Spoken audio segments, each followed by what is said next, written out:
Hello friends, எல்லோரும் எப்படி இருக்கீங்க? நல்லா இருக்கீங்களா? இன்றைக்கி வீடியோவில் பார்த்தீங்கன்னா சுண்டலும் சப்பாத்தி மாவும் வச்சு செய்யக்கூடிய ஸ்டஃபிங் தான் நம்ம பார்க்க போகிறோம். இது ஈவினிங் டைம் சாப்பிட்றதுக்கு ரொம்ப சூப்பராக இருக்கும். அப்படி இல்லைன்னா காலையில் கூட நம்ம சாப்பிட்டுக்கலாம் டிஃபனாக. இது எப்படி செய்யலாம் அப்படிங்கிறத பார்க்குறதுக்கு முன்னாடி இது வரைக்கும் என்னோடய சேனலை சப்ஸ்கிரைப் பண்ணாதவங்க சப்ஸ்கிரைப் பண்ணுங்கள்.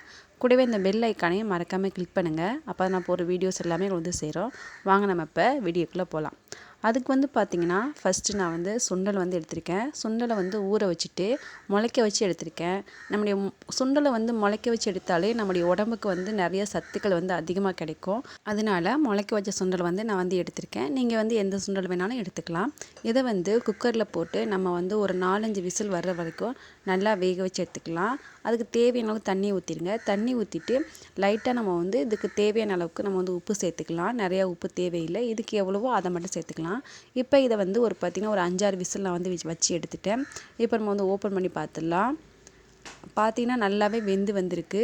அதில் தண்ணி நம்ம கரெக்டாக ஊற்றினா கரெக்டாக வந்துடும். நம்ம அதிகமாக தண்ணி இருந்துச்சுன்னா நம்ம தண்ணியை இருத்துக்கலாம். நமக்கு தண்ணி தேவையில்லை.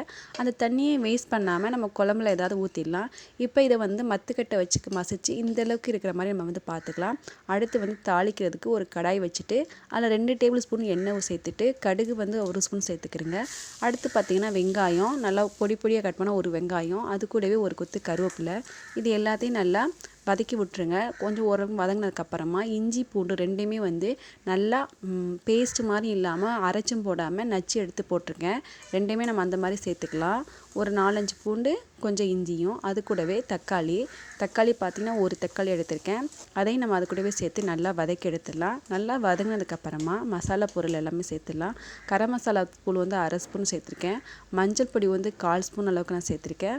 மிளகாத்தூளும் மல்லித்தூளும் சேர்ந்து 1 ஸ்பூன் அளவுக்கு சேர்த்துருக்கேன்.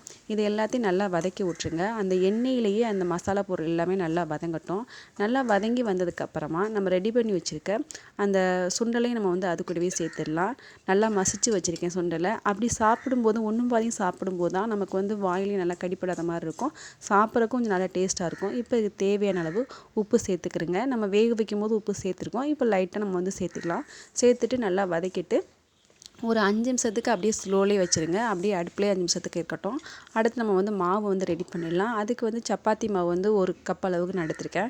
இது கூட தேவையான அளவுக்கு நம்ம உப்பு சேர்த்துக்கலாம். மாவுக்கு எவ்வளோ உப்பு தேவையோ அது சேர்த்துடலாம். நெய் 1 ஸ்பூன் அளவுக்கு நெய் சேர்த்துக்கிறேங்க. தண்ணி பார்த்திங்கன்னா ரொம்ப லைட்டாக வெது வெதுன்னு இருக்கணும். ஜில் தண்ணி சேர்க்கக்கூடாது, ரொம்பவும் சூடாகவும் இருக்கக்கூடாது. வெது வெதுன்னு இருக்க தண்ணி நம்ம சேர்த்துக்கலாம். சேர்த்துட்டு பிணைஞ்சிக்கலாம். சப்பாத்திக்கு நம்ம எப்படி மாவு செய்வோமோ அதே அளவுக்கு நம்ம இதையும் நல்லா எடுத்துக்கலாம். நல்லா லைட்டாக தண்ணி ஊற்றி அந்த வெது தண்ணி ஊற்றும் போது தான் நமக்கு நல்லா சாஃப்டாக கிடைக்கும்.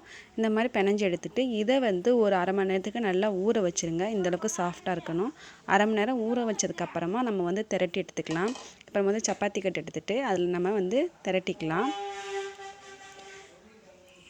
சப்பாத்திக்கு மாவு தேய்க்கிற மாதிரியே நல்லா தேய்ச்சிட்டு அது கூட நம்ம ரெடி பண்ணி வச்சுருக்க அந்த மசாலா பொருளையும் நம்ம உள்ளே வச்சு மடிக்க போகிறோம். அவ்வளோதான், வேறு ஒன்றும் கிடையாது. இப்போ நம்ம தேய்ச்சாச்சு.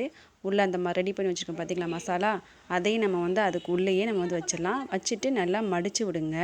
நல்லா மடித்து வச்சுட்டு அதை பேக் சைடு நல்லா ஃபுல்லாக அதை கவர் ஆகிற மாதிரி பார்த்துட்டு லைட்டாக அது மேலேயும் சப்பாத்தி கட்டை வச்சு லைட்டாக தேய்ச்சி விட்டுடலாம். தேய்ச்சி விட்டுட்டா அப்போ தான் நமக்கு கொஞ்சம் நல்லா ஸ்லைஸாக நமக்கு கிடைக்கும், சாஃப்டாக கிடைக்கும். இதை மாதிரி இருக்கிற எல்லாத்தையும் நம்ம ரெடி பண்ணிக்கலாம். ரெடி பண்ணிவிட்டு இப்போ தோசைக்கல்லில் நம்ம ரெடி பண்ணதை போட்டுடலாம். ஆயில் பார்த்திங்கன்னா ரொம்ப லைட்டாக கம்மியாக சேர்த்துக்கிறேங்க. சேர்த்துட்டு கொஞ்சமாக கடுகு சேர்த்துக்கிறேங்க. அது கூடவே கருவேப்பிலையும் கொஞ்சம் சேர்த்துக்கிறேங்க. அப்போ தான் நமக்கு மேலே அது கிடைக்கும்போது கொஞ்சம் நல்லா தெரியும். இது கூட நம்ம ரெடி பண்ணி வச்சுருக்க மசாலா பொருளையும் நம்ம அது கூட சேர்த்துடலாம். சப்பாத்தியையும் சேர்த்துட்டு நல்லா ஒரு 5 நிமிஷத்துக்கு நல்லா ஸ்லோலி வச்சு வேக விடுங்க. நல்லா வெந்ததுக்கப்புறமா பேக் சைடு நம்ம திருப்பி போடலாம். திருப்பி போட்டுட்டு அதில் கொஞ்சம் அழுத்தம் கொஞ்சம் கொடுங்க. நல்லா சாஃப்டாக அந்த அழுத்தம் கொடுத்தா தான் சப்பாத்திக்கு எப்படி பண்ணுவோமோ அதே மாதிரி கொஞ்சம் லைட்டாக அழுத்தம் கொடுத்தா தான் கொஞ்சம் நல்லா உப்பி வர மாதிரி இருக்கும். இது மாதிரி எல்லாத்தையுமே நம்ம ரெடி பண்ணிடலாம். பேக் சைடும் திருப்பி போட்டுட்டு அதுவும் ஒரு 5 மினிட்ஸ்க்கு அப்படியே இருக்கட்டும். அதுக்கப்புறமா நம்ம சப்பாத்தி ரெடி பண்ணுறதை எல்லாத்தையும் இப்போ எடுத்துடலாம். எடுத்துகிட்டு நம்ம சாப்பிட ஆரம்பிச்சிடலாம். இது மாதிரி நீங்களும் உங்கள் வீட்டில் ட்ரை பண்ணி பாருங்கள். ரொம்ப சூப்பராகவே இருக்கும். குழந்தைங்களும் சரி பெரியவங்களும் சரி நல்லா விரும்பி சாப்பிடுவாங்க. இப்போ ஓப்பன் பண்ணி பார்த்தீங்கன்னா அதுக்குள்ளே எப்படி இருக்குன்னு பார்த்தீங்கன்னா அந்த மாவு எல்லாமே நல்லா எல்லாமே வெந்திருக்கு. சாப்பிட்றதுக்கு ரொம்ப சூப்பராக இருக்குது. ட்ரை பண்ணி பார்த்துட்டு எப்படி இருந்துச்சுங்கிறத கண்டிப்பாக எனக்கு வந்து கமெண்டில் எழுதி அனுப்புங்க. இந்த வீடியோஸ் உங்களுக்கு பிடிச்சிருக்குன்னு நினைக்கிறேன். பிடிச்சிருந்துச்சின்னா லைக் பண்ணுங்கள், ஷேர் பண்ணுங்கள், கமெண்ட் பண்ணுங்கள். அது மட்டும் இல்லை, இது வரைக்கும் என்னோட சேனலை சப்ஸ்கிரைப் பண்ணாதவங்க சப்ஸ்கிரைப் பண்ணுங்கள். கூடவே இந்த பெல் ஐக்கானை மறக்காமல் கிளிக் பண்ணுங்கள். தேங்க்யூ ஃபார் வாட்சிங்.